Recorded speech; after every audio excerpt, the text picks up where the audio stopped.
Colleagues, I'd ask you to support this legislation. As someone who is incredibly close friends with a number of individuals deployed now and deploying, this is incredibly important. As we came down these stairs, I talked to one of my very best friends who I went to basic training, officer candidate school, and my basic officer course. He's currently a first lieutenant about to make captain and is going to take his wife and son to Germany to serve us. They are Texas residents and requested their absentee ballot in Texas 2 months ago. It has not yet arrived. In just a few weeks, they will make a transition into Germany, where the likelihood that they will receive their ballot is very low. And for Evan, that's okay, because he will be able to vote remotely. But if he lived in Michigan, his wife wouldn't be able to. And that's what we're talking about. We are talking about making sure that the people who sacrifice the most don't have to sacrifice their ability to vote. Because that's what it's like to be a military spouse, to be a military dependent. Your parent sacrifices everything, and you get almost nothing. We talk about service members and their commitment and the sacrifice that we make to wear our uniform and to do those things, and too often, those individuals don't vote.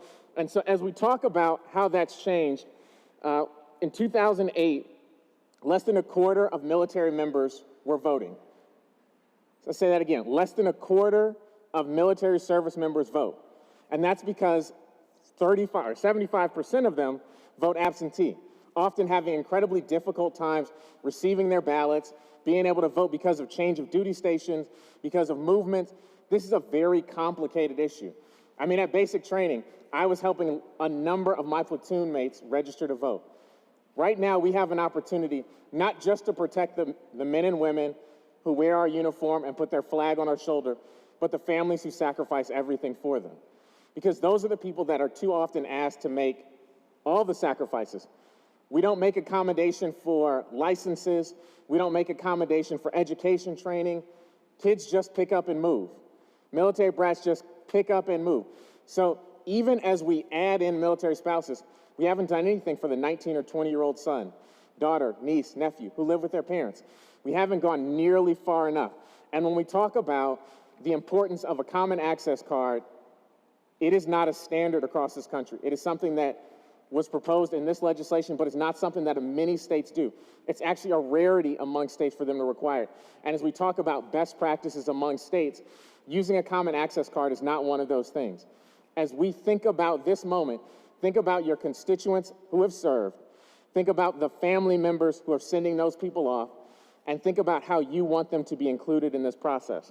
And so I ask from the bottom of my heart that you consider this legislation important and critical, and making sure that the people who defend us, the people who support those who defend us, can vote in our election.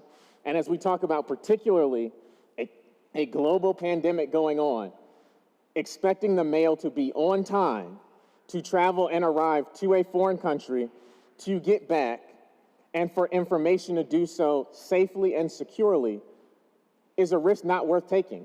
We have never seen anyone discuss the likelihood that service members or their dependents are committing mail fraud. These are people who spend every day of their lives dedicated to protecting us. We should spend a little bit more time protecting them and their rights as citizens. Mr. President, I ask that my remarks be printed in the Journal.